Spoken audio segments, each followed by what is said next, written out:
Okay, welcome to this next Mastering Life Shorts webinar. This time we're going to be talking about dancing in the moment. And I will go into what I mean by that as we talk through this webinar.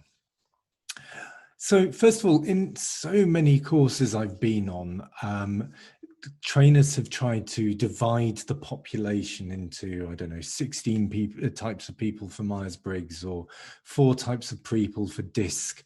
I truly believe there are 2 types of people on Earth. There are the people who their clothing drawer looks like the one on the left, and there's the people who their wardrobe looks like the one on the right. And both sides would tell you that they're the ones who are right. So the people who are on the left would say things like that they know that everything is in the right place, that they have a nice, clean, tidy house, that it's very quick to pick out the clothes that they need. The people whose wardrobes are like the ones on the right are more likely to say that they have got better things to do than to sit there folding t-shirts after they've done the laundry. They will say, well, I'm going to find the stuff anyway. I know where it is. I don't need it in a particularly neat, ordered place. I'm fine. I've got better things to focus my life on. I'm quite happy going with the flow. And sometimes it's quite exciting for the people on the right to find a t-shirt at the back of the cupboard that they forgot even existed because it was hidden under piles and piles of other stuff.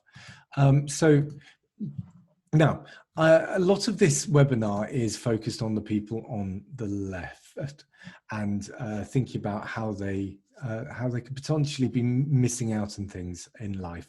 But I think the people on the right will also help, will gain from this webinar.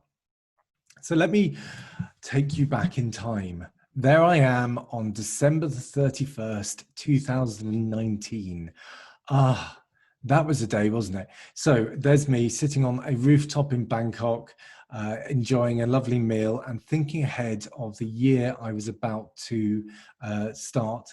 I had it planned to the week. I knew exactly what I was going to be doing every week in 2020. And we all know what happened next. Everything went completely wrong. Our lives have been turned upside down this year. So what can you do when you never know what's going to happen around the corner? Now, I love the clip that I'm about to show you so much. I'm going to take 2 minutes out of my 50-minute webinar to let you see this clip. What you're about to see is totally unchoreographed dancing. So let's just watch this.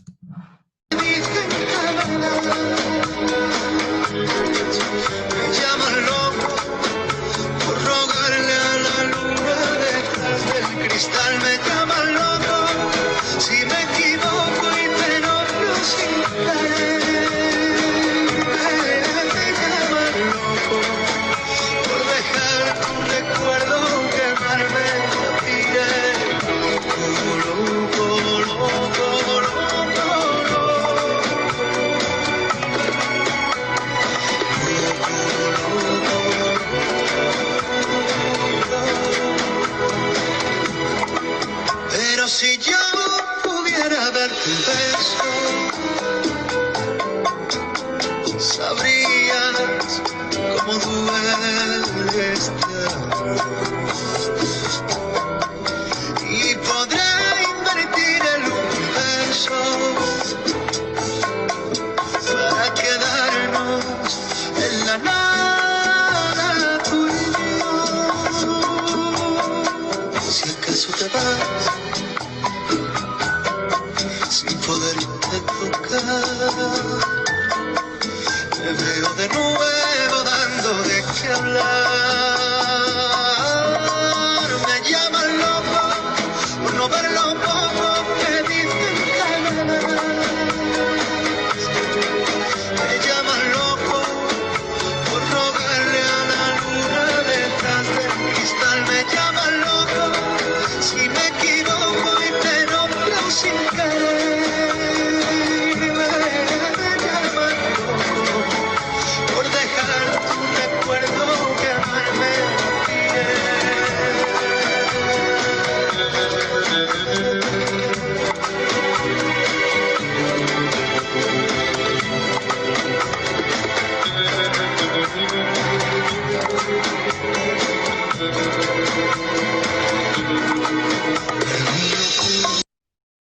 Okay, would you believe that those two guys are actually straight? They are the male leads of two, as far as I know, anyway.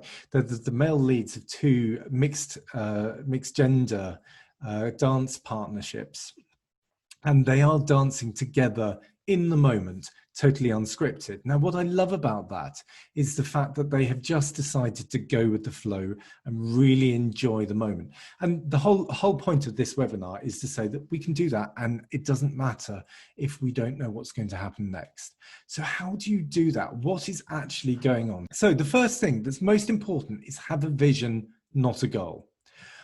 They didn't have a choreographed dance that they had to go through certain steps. What they had the vision of is a beautiful sensual dance that really followed the music. Then they have to consider the data. What's the thing that they know that will help them move forwards? So, for example, in this case, they're looking at the fact that different people are in different places on the dance floor. They're looking at each other's body language. They're looking at where their arms and their legs are and everything like that. They know the skills that they and other people have. So in this case, they knew the dance steps that each other knows. I'm assuming that they know that quite well, in order to the fact that they can put their hand in one place, and then they know that that means to move into a particular motion. But actually what's interesting is that they are, one's leading, the other one's leading at different points. There's not one lead in that dance. They know the limits, they know what they won't do. They're alive to the possibilities of what's going on in life and in their dance. And then they followed the path that opens up. Now, this is the really key point to all of this. And like last week when we were talking about yin yang, the following the path idea comes directly from Chinese philosophy. So there's a concept in Chinese philosophy called Wu Wei. Wu Wei can be translated as doing nothing, but that sounds really passive, as if you're not doing anything to push yourself forwards. So I don't think it's a great way of explaining it. Non-doing can also be a translation, or non-action. But this isn't about just sitting on the side of a mountain and waiting for the world to come to you. What I think is a much more useful way of translating this is effortless action. So if you think about, and this is directly from Chinese philosophy as well, water coming down the side of a mountain, the water just takes the easiest path down that mountain. But in doing so, it is doing what it wants to do, which was go from the top to the bottom. But it's also got power in what it does. And if you think of the power of water and how it can gouge whole valleys out, then this effortless action can become something quite powerful. Now, how does this translate to everyday life? Well, here's me sitting with my boy contemplating what I'm going to do next in BDSM session. And I actually remember sitting there at this point thinking, what am I going to do? I don't know when I'm walking into a session what I'm going to do. I have known some dominant men who have a complete to-do list. This is what I'll do first and second and third. I don't work that way, and I find that it's much better to dance in the moment with BDSM sessions. What I mean by that is you watch the sub and see what they're good at. You put something on the table. You say, let's try this, let's try that. I'll introduce a motion or a piece of my body or their body or a toy or whatever. Try it out, see what happens. If it works, we'll move forwards with that. If it doesn't, we'll pull it back, try something else. And I've had extremes where I walked into a particular session where I thought that the session was just going to be a mutual masturbation session, and it ended up with the other guy lying in a puddle of urine on the floor in his hallway, having licked my boots and been kicked. I've had other sessions where I've been promised that the guy wanted, a load of different activities happen to him. And actually, when we got down to it, I realized that for whatever reason, he just wasn't capable of doing what I wanted to do in the session. We ended up going off and having a nice massage down the road. So by dancing in the moment, you can find what the other person wants. That's all very well in BDSM, but how does this work in the workplace? Well, so I'm a coach, as you know, and the ICF, the International Coach Federation, is the one of the accrediting bodies of coaching, and they've got 3 different levels of accreditation. Don't read everything that's on the slide, but what's useful to know is that the ACC coaches, the lowest level of coaches, all they have to do to demonstrate their credibility as a coach is to attend to the client's agenda, but they can be interested in their own performance. This is the kind of coach who will come in and the client will say, or the coach in fact would say, last week you said that you wanted to do this week, so I brought this worksheet, I brought this book, I've brought this thing for us to do. We're going to follow through this tool. This is what we're going to do. It's all about the coach. On the MCC level, the highest level of coaching, coach is connected to a complete trust in a new and mutual state of awareness that can only arise in the moment and out of joint conversation. Coach is comfortable not knowing as one of the best states to expand awareness in. Coach is willing to be vulnerable.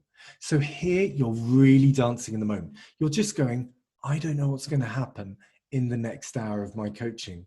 I'm just going to go with the client, and I know that something will come out of this. I know that I can produce a powerful change in my client in my coaching. I don't need to really push at that because I can find those moments. And a lot of it is that Wu Wei, just taking the path and following it. And every now and then, as a coach, you say, is this the right way?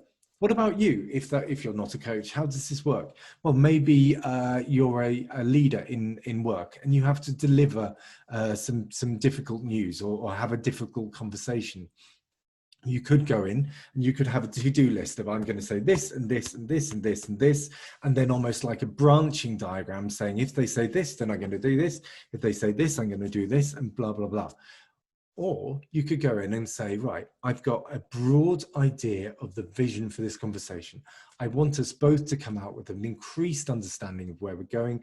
I want us both to move forwards in our relationship. I want the other person to feel heard, and I want to be heard. Walk in. These are the key points I need to say. But let's follow the moment and really and go forwards. And in doing so, you're much more likely to have those really important conversations that take people to a new place and they feel a partnership rather than you're doing leadership to them, which is basically management. Now, a question about this is, what don't you trust? If you're going into these conversations and you're saying, I don't trust the other person in this conversation not to go off on one, what can you do to change that? I don't trust myself to stick to what I need to say. What can I do to change that? Now, to help you, as always, I've put together a worksheet that will really go into the places that you need this in your life. www.englishleathermaster.com/mastering-life-shorts. Download the worksheet, and on that worksheet it talks about the fact that, for example, if you want to get to the airport, you need to just get to there on time. You can't trust dancing in the moment to get you to the airport. It's really important to control that. However, if you're on holiday, then maybe, yes, you might be one of these people who says, I'm going to plan my holiday to the hour. And you find yourself getting up really early in order to get to the museum by the opening time to avoid the worst crowds. But you missed the beautiful sunrise on the way, that if you just danced in the moment a little bit more, you could have slowed yourself down and really enjoyed that holiday. Okay, so that worksheet will help you go through that.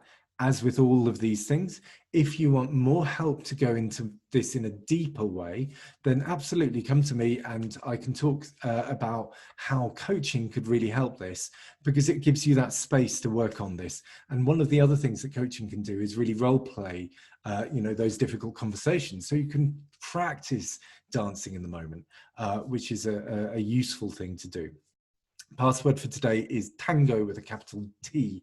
That wasn't actually a tango dance, but it's easier to spell and to pronounce than the actual type of dance that was.